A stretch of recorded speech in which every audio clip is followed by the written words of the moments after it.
आपण खाद्य अधिक लुण खाउछंती कि जदि खाउछंती होई जांतु सावधान नचेत आपण जीवन मध्य चली जाई पारे। आज्ञा हाँ, आम दैनंदिन जीवन में लुणर आवश्यकता निहाती रही। सकाळर जलखिया ठारू आरंभ करी राति खाइबा पर्यंत सबुथिरे लुण पड़ी थाए। बिना लुण रे खाद्य स्वादहीन अटे एवं रुचिकर होई न थाए, किंतु एही दरकारी जिनिस आमको बेले बेले क्षति पहुंचाई थाए।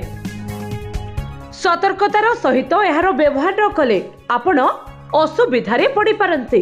हाँ आज्ञा, जदि दरकार ठारू आपण अधिक लुण सेवन करुछंती एहा आपणको स्वास्थ्य पई बहुत विपदजनक अटे। एहा अनेक रोगर कारण होई पारे। उच्च रक्तचाप रोगी यह कौनसी विष ठारू मध्य कम नुहे।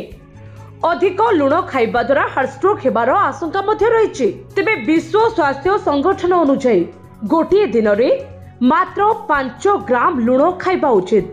तेणु खाद्य लुणर परिमाण सीमित रखिबा उचित अटे।